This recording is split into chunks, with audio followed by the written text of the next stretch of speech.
Hello दोस्तों, good evening. कैसी हूँ? आयन स्टडी में आपका स्वागत है। तो दोस्तों, हम पढ़ रहे वर्ग 2 पात्रता एग्जाम के लिए सोशल साइंस सब्जेक्ट में। तो हमने कल और परसों पढ़ा था दोस्तों पॉलिटिकल साइंस। आज अपन पढ़ेंगे, क्या पढ़ेंगे आज अपन? हिस्ट्री। हिस्ट्री में हमारा क्या चल रहा था दोस्तों? दिल्ली सल्तनत। तो कुतुबुद्दीन ऐबक पढ़ रहे थे, मोहम्मद गौरी पढ़ लिए थे। अब पढ़ेंगे दोस्तों कुतुबुद्दीन ऐबक का पुत्र आराम शाह।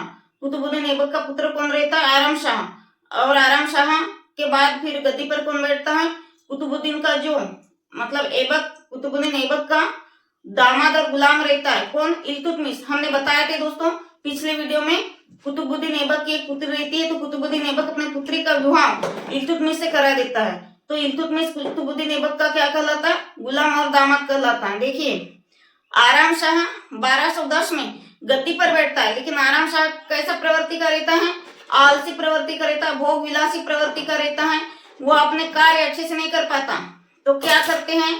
कुछ वंश और सरदारों मिलकर, सरदारों के साथ मिलकर इल्तुतमिश आराम शाह को गद्दी से हटा देते हैं, गद्दी से उतार देते हैं।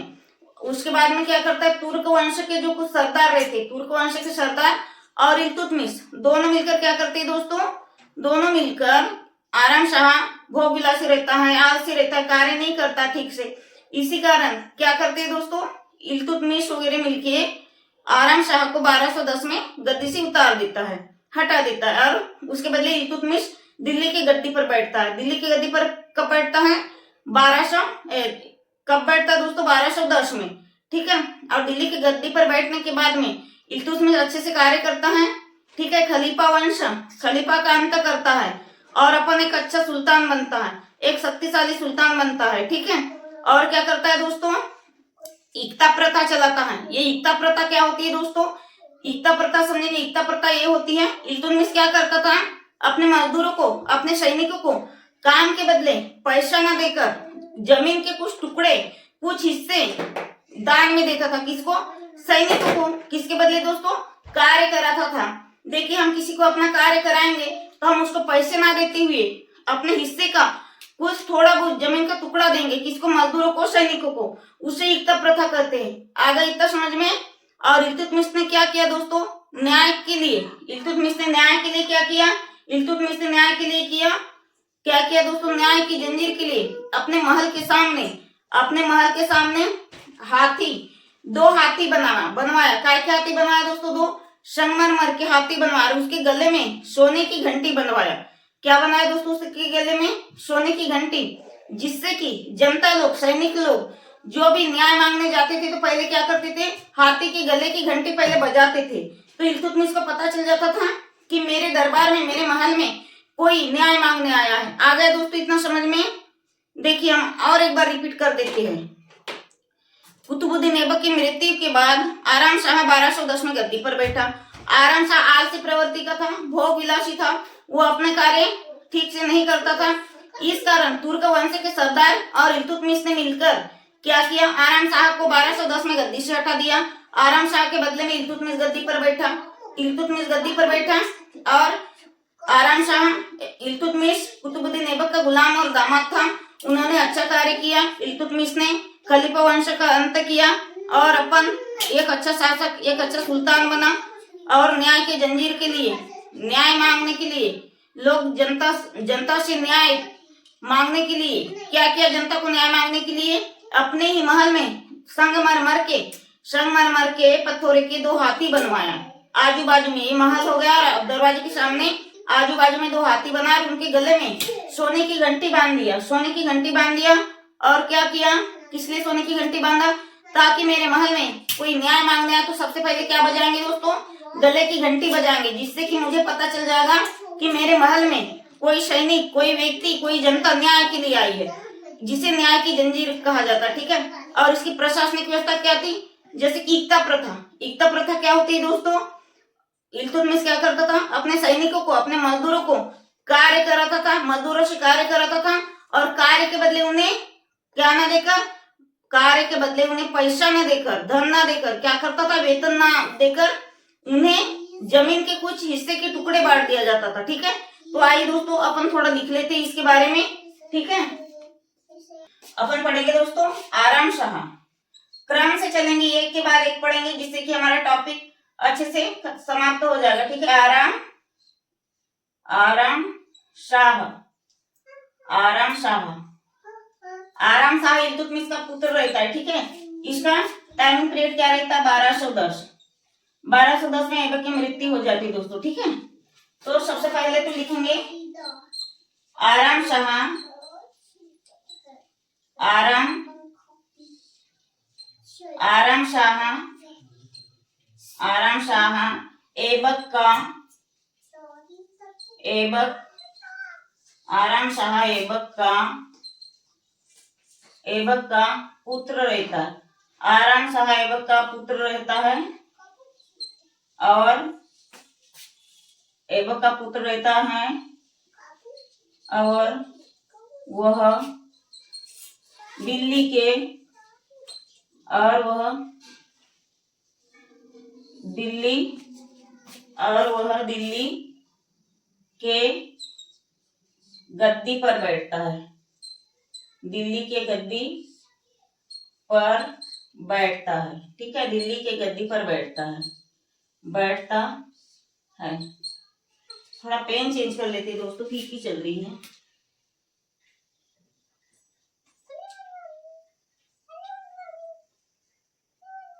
दिल्ली के गद्दी पर बैठता है। आराम शाह, आराम, आराम शाह, आराम शाह, आराम शाह नहीं, आराम शाह लिखने दोस्तों। ठीक है, आराम शाह अत्यंत, अत्यंत, अत्यंत भोग विलासी, भोग विलासी, भोग विलासी, विलासी और क्या था दोस्तों? आलसी, आलसी प्रवृत्ति का था। अपने कार्य ठीक से नहीं करता था। ठीक है, आलसी प्रवृत्ति, आलसी प्रवृत्ति का था, जिस कारण, जिस कारण, जिस कारण तुर्क वंश के, जिस कारण तुर्क वंश के, वंश के सरदार, सरदारों और इल्तुतमिश ने, इल्तुतमिश,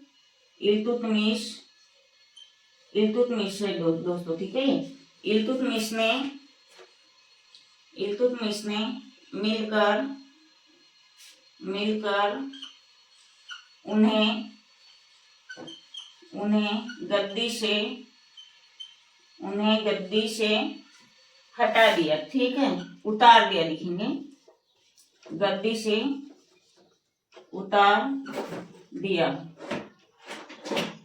गद्दी से उतार दिया, गद्दी से उतार दिया। जिसके बाद क्या होता है दोस्तों? आराम मतलब इल्तुतमिश,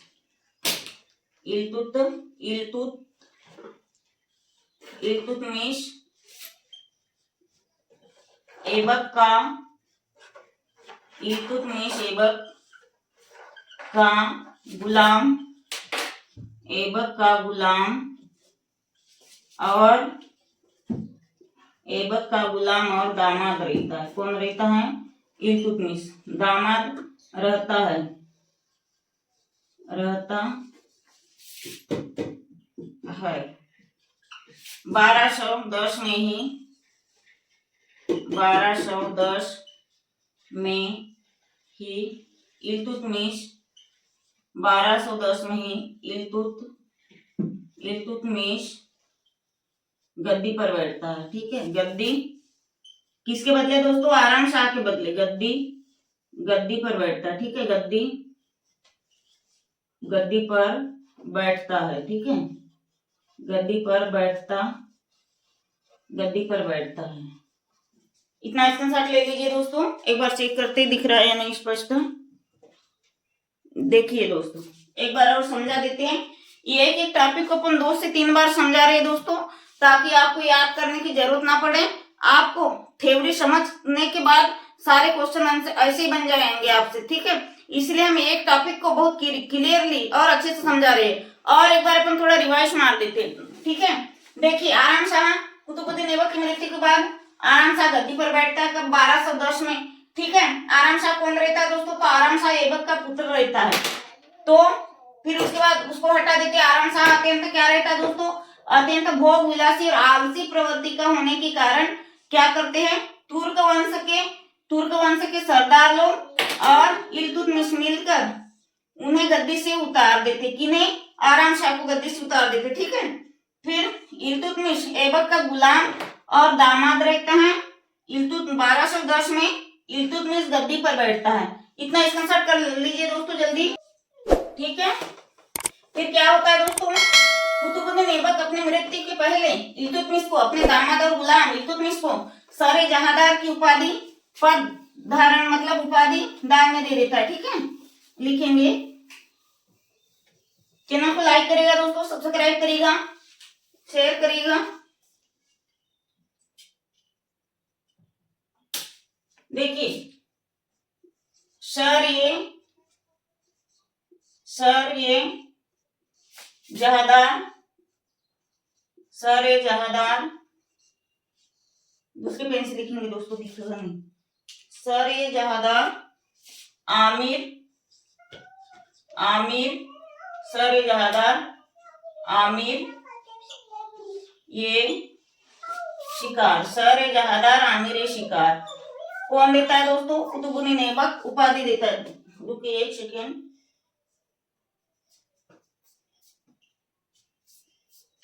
सर ये जहादार और आमिर ये शिकार की उपाधि का पद लिख लेते, ठीक है। का पद ऐबक अपनी मृत्यु के पहले, ऐबक अपनी मृत्यु के पहले ही 1210 में इल्तुतमिश को दे देता है। 1210 में इल्तुतमिश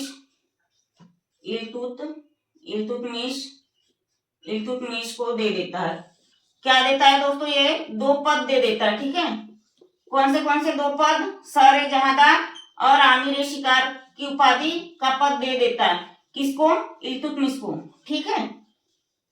फिर क्या होता है, दिल्ली की गद्दी पर बैठकर इल्तुतमिश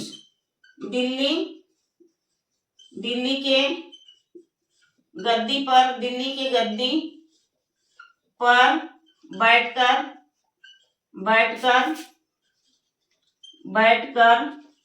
इल्तुतमिश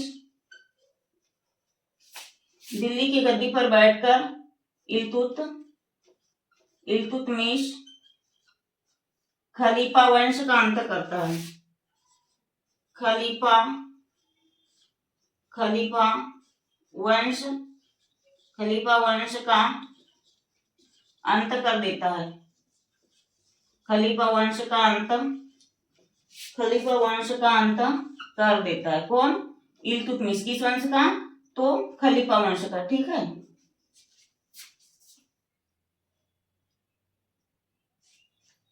और फिर क्या करता है दोस्तों, मुताशिर बिल्लाह से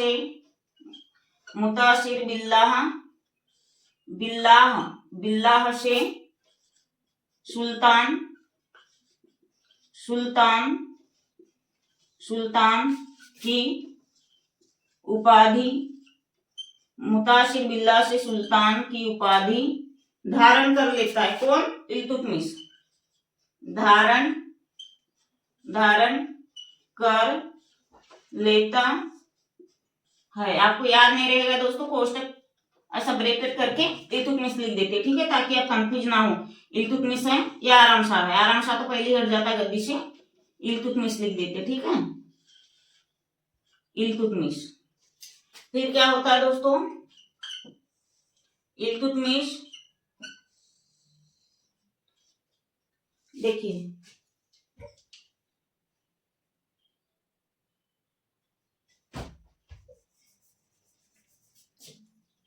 एक सेकंड दोस्तों, एक लाइन लिख देते हैं। बगदाद, बगदाद, बगदाद ये खलीफा से, खलीफा लिखेंगे, खलीफा, बगदाद एक खलीफा से काय की उपाधि धारण की, सुल्तान की, किसने, इल्तुतमिश ने, सुल्तान, सुल्तान की उपाधि, सुल्तान की उपाधि, सुल्तान की उपाधि धारण की, धारण की, किसने, इल्तुतमिश ने। इतना जल्दी से स्क्रीनशॉट कर लीजिए दोस्तों। सर जहादार और सर शिकादार की उपाधि किसने दिया दोस्तों, इल्तुतमिश को। तो याद रखेंगे किसने दिया, कुतुबुद्दीन ऐबक ने, ठीक है, कुतुबुद्दीन ऐबक ने। आप लिखेंगे दोस्तों चहलगानी व्यवस्था, ठीक है, तुर्क चहलगानी लिखेंगे। आप लिखेंगे हेडिंग तुर्क, तुर्क ये चहलगानी। तुर्क ए चहलगानी क्या होता है दोस्तों, समझेंगे थोड़ा। तुर्क ए चहलगानी, तुर्क ए चहलगानी, ठीक है, तुर्क ए चहलगानी। तो इसके बारे में अपन लिखेंगे तुर्क ए चहलगानी क्या होता है।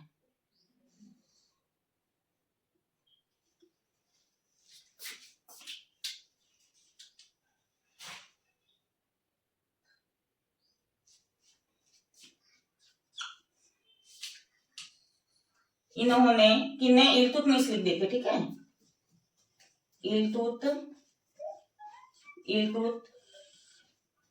इल्तुतमिश ने दिल्ली, दिल्ली की प्रशासनिक, दिल्ली की प्रशासनिक, दिल्ली की प्रशासनिक, दिल्ली की प्रशासनिक व्यवस्था को, व्यवस्था को मजबूत बनाने के लिए, व्यवस्था को मजबूत बनाने के लिए, बनाने के लिए 40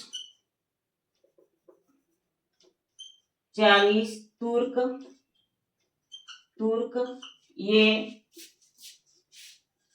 चहलगानी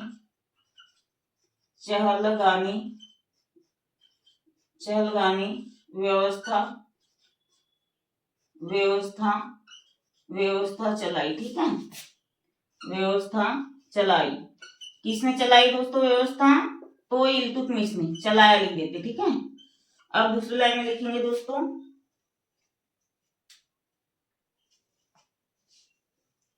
दूसरी लाइन में लिखेंगे क्या, लिखेंगे एकता प्रस्था, एकता प्रथा लिखेंगे, ठीक है, हेडिंग लिख लेते हैं, एकता प्रथा।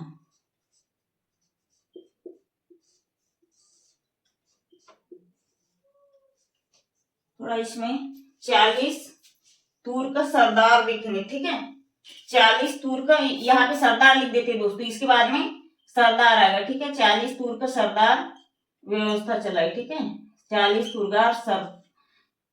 तुर्क सरदार संस्था, यहाँ लिख देते दोस्तों, 40 तुर्क सरदार संस्था की व्यवस्था चलाई, ज्यादा अच्छा रहेगा, ठीक है। अब एकता प्रथा क्या होता है दोस्तों, हमने समझाए थे, 2 से 3 बार समझा दिए कि इल्तुतमिश क्या करता था, अपने सैनिकों को कार्य करते थे, अपने सैनिकों को, मजदूरों को वेतन देने के बजाय क्या करता था, भूमि का कुछ टुकड़ा दान में दे देता था, ठीक है। तो यही लिखेंगे यहाँ पे, इल्तुतमिश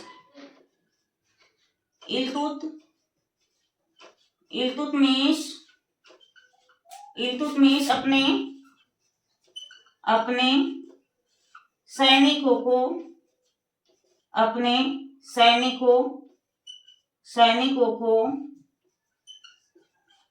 इल्तुतमिश अपने सैनिकों को वेतन के बदले, अपने सैनिकों को वेतन के बदले भूमि का, जमीन का लिख देते, ठीक है, जमीन का कुछ, जमीन का कुछ टुकड़ा दान में दे देता था, जमीन का कुछ टुकड़ा दान में दे देता था, ठीक है, दान में दे देता था। अब नेक्स्ट लाइन लिखेंगे दोस्तों, नेक्स्ट लाइन की क्या लिखेंगे, न्याय की व्यवस्था, न्याय का जंजीर लिखेंगे, ठीक है, न्याय का जंजीर क्या होता है। इल्तुतमिश ने क्या किया दोस्तों, अपने महल के सामने, ठीक है, थोड़ा छोटे अक्षर लिखेंगे, आएगा नहीं इसलिए, इल्तुतमिश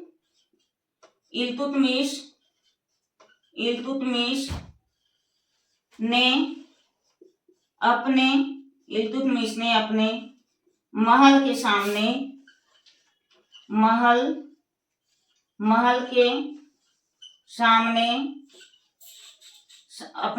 के सामने दो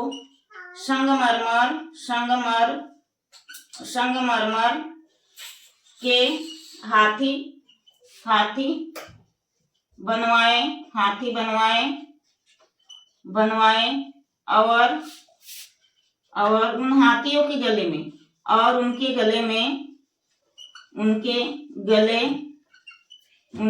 में सोने की घंटी बांध दी, सोने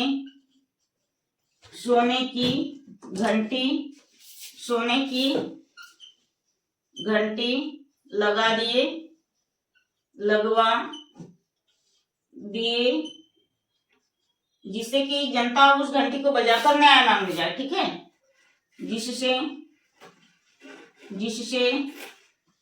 कि जनता उस घंटी को बजाकर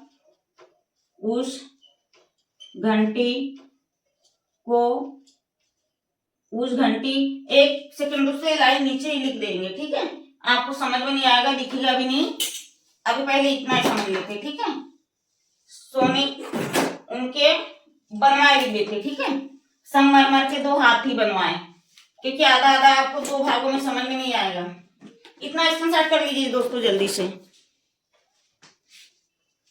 ठीक है। देखिए तुर्क के चलता में क्या होता है, इल्तुतमिश ने दिल्ली की प्रशासनिक व्यवस्था को मजबूत बनाने के लिए 40 तुर्क सरदार संस्था, या लिखेंगे संस्था की 40 तुर्क सरदारों संस्था की व्यवस्था की, ठीक है, यहाँ लिख लेते, ये तो लिखा है, संस्था की व्यवस्था की, 40 तुर्क सरदारों की व्यवस्था की, जिसे तुर्क चहलगानी व्यवस्था कहलाता है या चलाई। अब एकता प्रथा क्या होती है, इल्तुतमिश अपने सैनिकों को वेतन के बदले क्या देता था, जमीन का कुछ टुकड़ा, जिसे एकता प्रथा कहते हैं। ये बहुत बार पूछता है दोस्तों कि एकता प्रथा क्या है, ध्यान से समझिएगा, हर टॉपिक से आपका एक ना क्वेश्चन बनेगा दोस्तों, ध्यान से पढ़िएगा और अपनी संख्या बढ़ाइएगा। न्याय का जंजीर क्या होता है, इल्तुतमिश ने अपने महल के सामने क्या करवाया था दोस्तों, संगमरमर के 2 हाथी बनवाया था। इतना होगा, अब जल्दी से इसको मिटाकर इसके नीचे वाली जो 2 लाइन छूट गई थी वो अपन टप से लिख देते हैं, ठीक है, जल्दी से लिख देते हैं।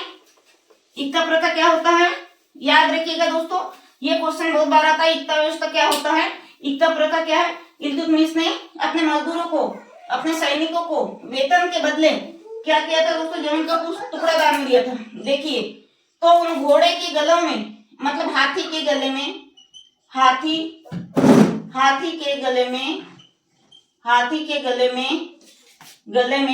सोने की घंटी लगाया, सोने की घंटी लगवाया,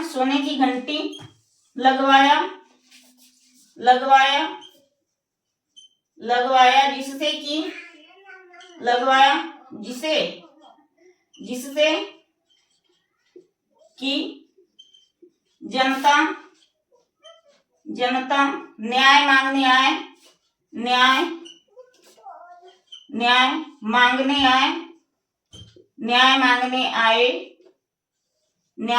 आए तो उस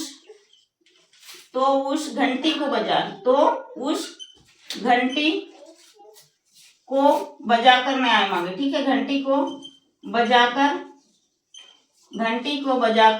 न्याय मांगे। ठीक है, घंटी को बजाकर न्याय मांगे। आ गया दोस्तों आज का पूरा टॉपिक समझ में। हमने एक एक टॉपिक को बहुत अच्छे से समझा है। एक एक जितने भी हमने ऑनलाइन फैक्ट लिखा है दोस्तों, सभी लाइन से आपके क्वेश्चन बनेंगे, आती है एग्जाम में। ध्यान से समझिएगा, एक एक टॉपिक को, एक एक ऑनलाइन फैक्टों को अपन 2 से 3 बार समझा दोस्तों। आपको बार बार पढ़ने की जरूरत नहीं है, एक ही बार आपके माइंड में सेव हो जाएगा।